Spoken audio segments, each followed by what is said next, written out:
time. We're going into our becoming feature here on The Move, and this is where we speak about the human experience and navigating the human experience as we should every day, every second, every millisecond. We're continuously navigating. And one of the things that we navigate is the spaces that we find ourselves in. As individuals, we find ourselves, we have to create a space that is safe for us within ourselves. So that is the first responsibility that we have, right? To make sure that we are a safe space for ourselves. But what about the environments that you find yourself in? Do you feel safe in all those environments? And safety isn't just physical, right? Because a lot of time when we speak about safety, we think about, maybe it's a little bit dangerous. Maybe, something bad could happen to me. But safety is also an emotion, a feeling that happens inside of you when you interact with others, when you're in a particular place. Are you in a safe space? Today we're speaking about a safe space, creating those safe spaces in your different dimensions. So within your family dimensions, with your parents, with your children, creating safe spaces with your colleagues, your friends, even your romantic partners. And all of these need quite a lot from us. Communication, boundaries, and priorities must be put ahead in order to create these safe spaces. But we're finding out exactly how with a friend of ours, motivational speaker, Thabo, Coach T, Mogane. Coach T, it's been a while and it's great to have you with us. Good morning. Good morning to you and good morning to your listeners. It's good to be back.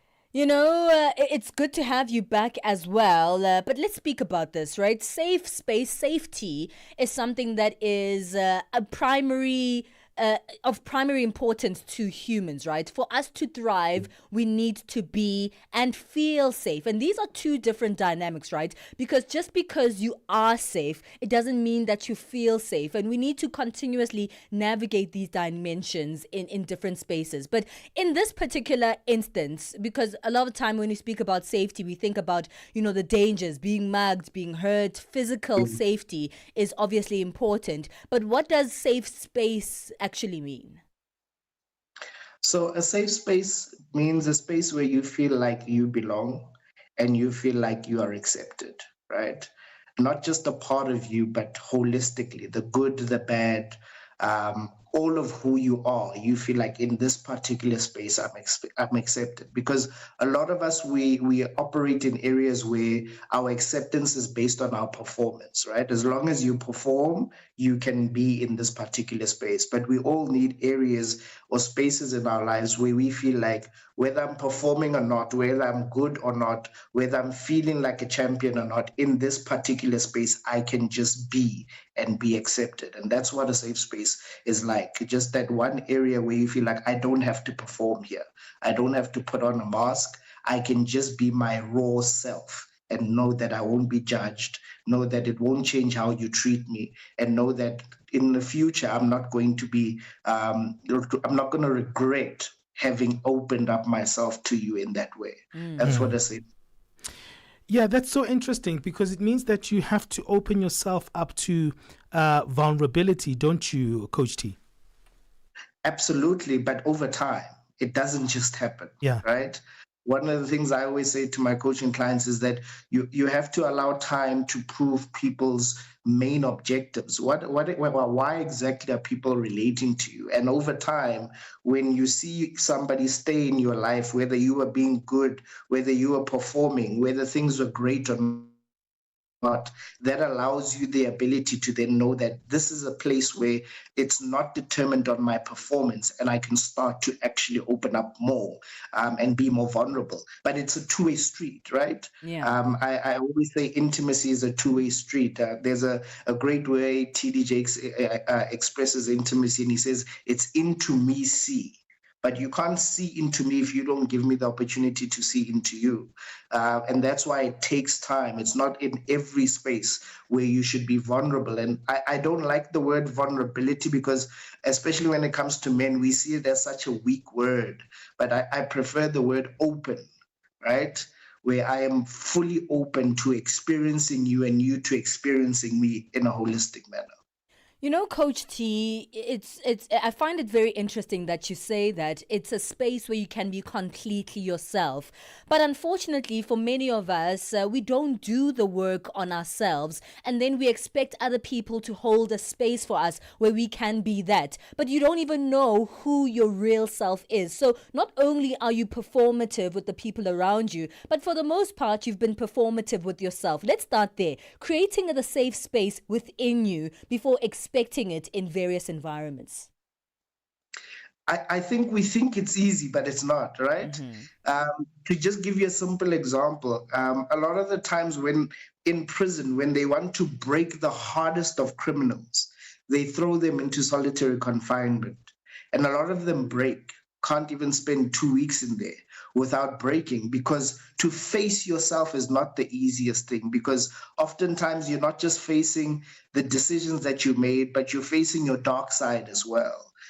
So community can assist in that. As much as, yes, it's important to start doing the work in yourself, but having support, because not all of us were raised with the right tools, with the right support structures. Not all of us were affirmed. And unfortunately, some of us have blind spots that we don't even see the areas that are actually damaging to us. So a healthy community, and a community that can keep you accountable, is oftentimes a very good starting point, because in that space, you can have community and you can feel like I'm not alone.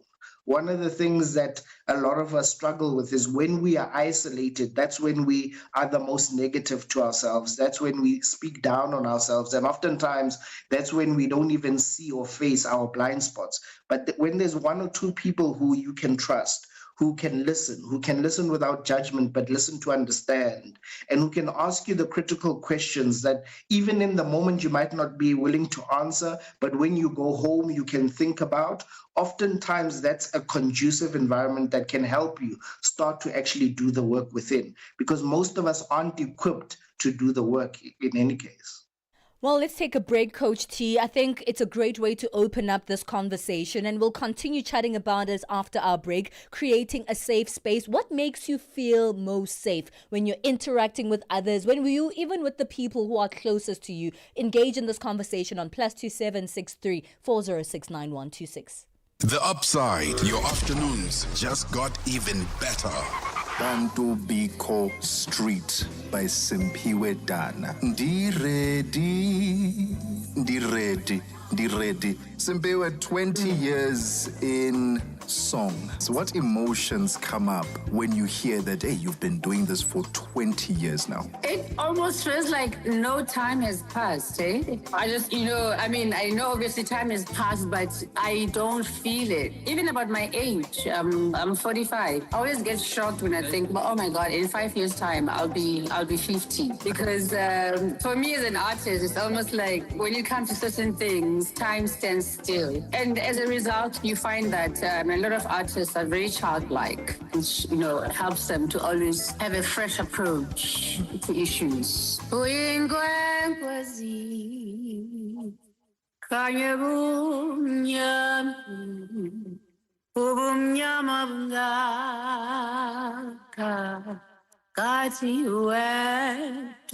I tell you what, I'm feeling healed just by that. We take no sides, none whatsoever. We are The Upside. Get Channel Africa on DSTV Audio Bouquet. Channel 802. We are up. We are ready. We are on the move with Palesa Thabo and Benjamin Mashatama on Channel Africa. Hey, we can't run away that each day is an opportunity for us to develop ourselves as individuals. It's also an opportunity to develop our networks and how we relate to one another, also our communities. And today we're speaking about something that relates to all of these areas, creating a safe space. You hear it all the time. It's a buzzword, isn't it? And everyone is actually using it. I'm not sure if people are using it for the right things or they're using it as a scapegoat. And it's a very interesting one here. I was prepping for the show and I saw a beautiful quote and I was like, this should be a great conversation for our show. It was saying, safe spaces are not about luxury. They are about survival. Yes, survival, sustainability, and protection against emotional exhaustion and emotional exploitation. We're speaking to Coach T, who's back on the show. It's great to have him here. We haven't had our motivational speaker in a long time. Coach T, let's speak about what Palesa was speaking about just before the break. The fact that you have to self-harvest, you have to self-care, you have to also self-develop. So safe spaces are not created outside of creating the momentum for yourself. Absolutely. But it's important. One key thing I like saying recently is that adulting is group work. Yeah. Right? Because again, the beauty of having community is that they can see what you don't see. I remember when I was a few years ago diagnosed with clinical depression. It took somebody outside seeing my toxic way of living to say, I know you seem effective, but are you sure that's sustainable? And I was still coaching, still thinking that everything is okay, but there were certain toxic elements about my approach towards my lifestyle and how I was doing things that were harming me as an individual and not sustainable to me as an individual. So it fundamentally, and you mentioned boundaries, right? And it's important when you're thinking about boundaries to not think of them as walls, but rather as bridges towards healthy communication, healthy spaces. And because I had the right bridges and I had people who can keep me accountable, they were able to help me see what I couldn't. And that put me in a position where I could start doing the work even on myself, because I thought I was doing well. I mean, I was coaching people, life was great, giving other people help, but not realizing that my approach was not healthy. And I remember going through a very tough time. And even because of the fact that I'm a coach and the things that I do, I wouldn't even allow my friends to be there for me. And I remember going through a very tough time and one of my friends saying, but the problem with you is that every time you present a problem you have faced, is you already tell us how you've sorted it out. So none of us have developed the capacity to even be there for you as a friend. So as much as, yes, there's work that you need to do, but the community you're around that can keep you accountable, that can call you out, but also that can protect you when you become sort of like possible damage and harm to yourself. That's fundamentally important. Because I guess that's part of the safety that many of us don't understand, holding each other accountable and being transparent in that process. I'm sure it must have been a heated conversation. I know when we talk on radio about these things, it sounds like it was just a quiet and passive conversation. But I'm sure it was heated. I'm sure it was uncomfortable to hear those words. But that's the thing about a safe space. It doesn't always feel safe, but it's where you can have these uncomfortable conversations with the people that are closest to you. Absolutely. I mean, I came attacking, guns blazing to them to say, you were not there for me when I needed you here. You call yourselves my friends, but I feel like I'm going through this stuff alone. And literally one was like, oh, wait. But every time you've gone through something like this has been your response. At what point did you allow us a platform to be there for you?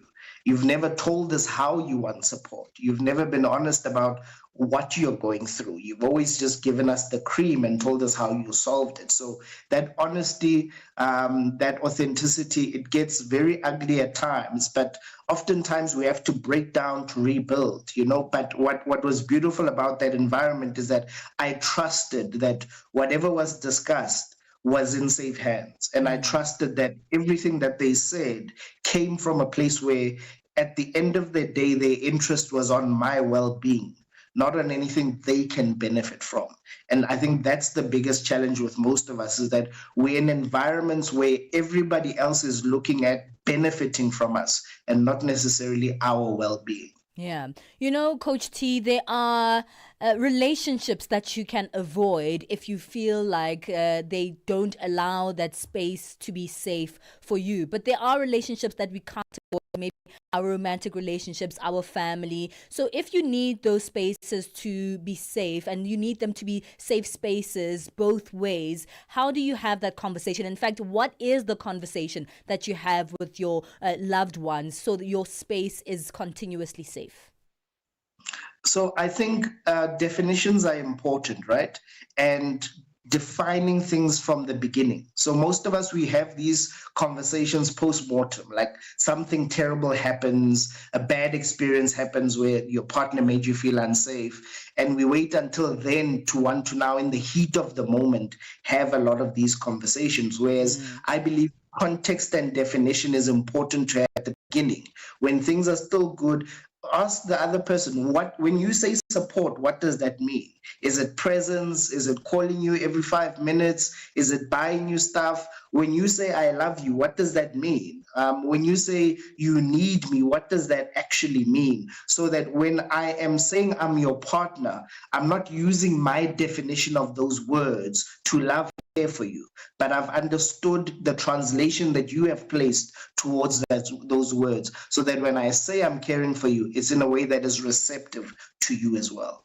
I love that. And we'll wrap it up there. I think that is the best advice that we got throughout this conversation, because the conversations are certainly necessary. And it's a beautiful thing to be held in a safe way, but also to be a safe place for those that you love and those that you spend time with. Coach T, it was a pleasure to chat to you. Thank you so much for your time. Thank you very much. Always a pleasure. That is Thabo Mogane, also known as Coach T, speaking to us about how we can create a safe space. He's a motivational speaker and coach. It's 10:30 Central Africa time. Let's bring back Fikile Lengwadi with our latest sports news.